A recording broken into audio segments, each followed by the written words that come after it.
Meditation and Spiritual Life by Swami Yatishwarananda. Perception, direct and indirect. The correct Sanskrit word for religion is darshana. This word darshana has twofold meaning. It means seeing or realization. It also means the path or discipline leading to this realization.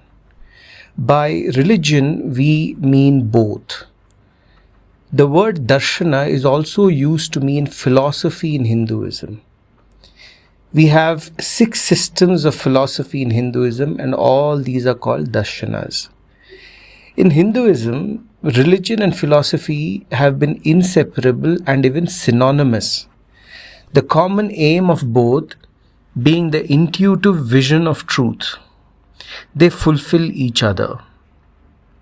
As Professor Max Muller has very truly observed, the two have worked together harmoniously in India alone, where religion derives its breadth of vision from philosophy, and philosophy its spirituality from religion. Religion is a practical form of philosophy, and philosophy is a rational form of religion.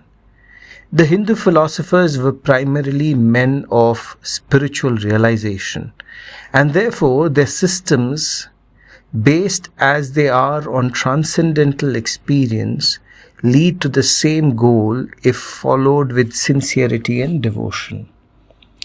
Life is a constant interaction between personality and environment.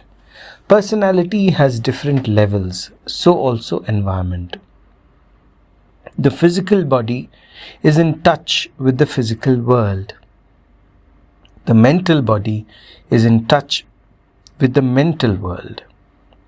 The spiritual body or soul is in touch with the universal spirit of God.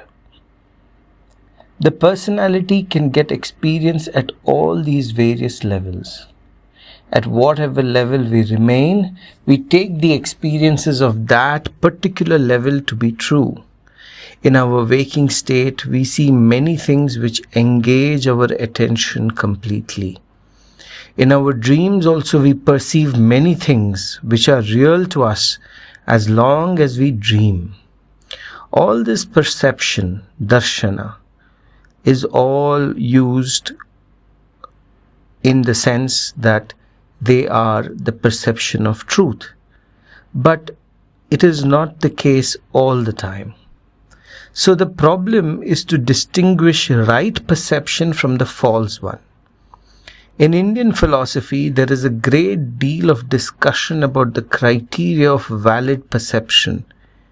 The scientists want to know the truth of physical objects. He too has his experimental verification for the facts he perceives. The psychologist has his darshana too. He discovers with the help of his insight the laws of thought. The spiritual aspirant wants to have direct experience of God or ultimate reality.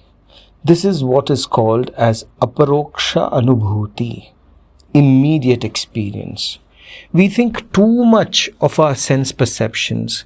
We think we are perceiving the outside things directly. Never. The stimulus comes from the outside objects to the eye.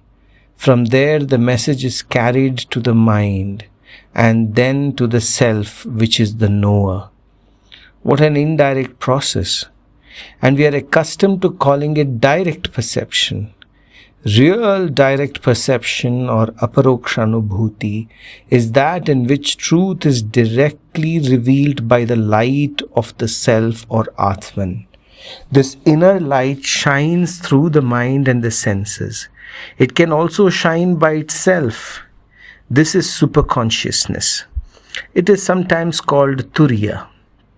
Our experience generally covers 3 states of consciousness: Jagrat or waking, Swapna or dream, and Sushupti or deep sleep.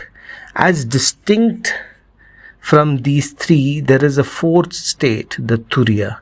It is not exactly a state like the other three. It is a form of transcendental consciousness of which the other three states are partial manifestations. In that state, the soul realizes that it is a part of the infinite spirit. Next, inadequacy of book knowledge. No spiritual practice is to be attempted by reading about it from books. We may, of course, read books by way of information, but we should know which ideas to take up and which ones to leave to themselves. We may read about various kinds of spiritual practices, but we should not try to follow them without first knowing which ones are good for us. We may know of many approaches, and this may expand our mental outlook, but we should know which is the right approach for us. During the early stages in our spiritual life, which is usually a period of experiments, we should proceed slowly, noticing the physical and mental changes that take place in us and adjusting ourselves accordingly. The right method followed by a wrong person brings about bad results. Hence, the aspirant is expected to be properly qualified. But in modern times, anyone may get any book, read about some practice, follow it, and also come to grief. Instructions always differ with individuals. One man's meat may be other man's poison.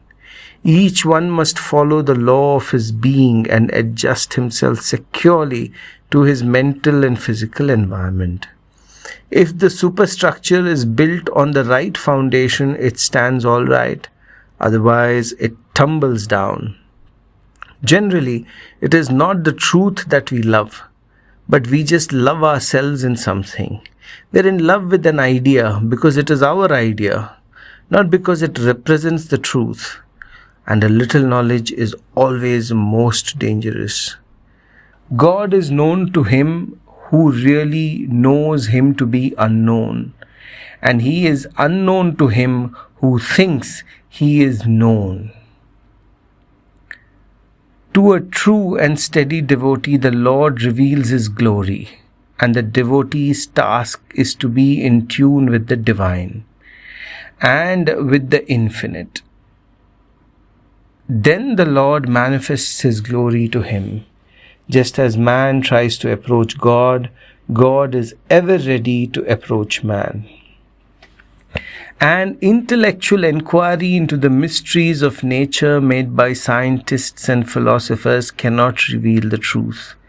If you go on trying to find the root cause of everything with your intellect, you will find it to be an impossible task. A finer and subtler instrument is needed to cut through the phenomena and realize the truth. It is really very funny. All this phenomenal world, including our body, thoughts and all, there is no sense, at least it so appears to us. What is the reason for the formless assuming form? It all seems to be without rhyme or reason because it transcends reason. There is no explanation for this diversified and multiform play of Maya, and none has ever been able to explain it in terms of the relative. On the relative plane, there is absolutely no explanation. Whether you call it God's will, as the Christians do, or God's Leela or sport or play as the Hindu does, it can never be explained, but it can be transcended. The only ultimate proof of everything is direct perception. If there is a God at all, he must be seen, he must be felt. Mere theorizing will never do. We have to believe in the words of those who have seen him. We have to follow in their footsteps and then verify their experience in our own lives. Mere faith won't do, although it is necessary in the beginning. And as Swami Vivekananda observes in the introduction to his Raja Yoga, he says, if there has been one experience in this world in any particular branch of knowledge, it absolutely follows that the experience has been possible millions of times before and will be repeated eternally. The teachers of the science of yoga therefore declare that religion is not only based upon the experience of ancient times, but that no man can be religious until he has the same perceptions himself. This is the ideal of divine realization we must forever hold on to.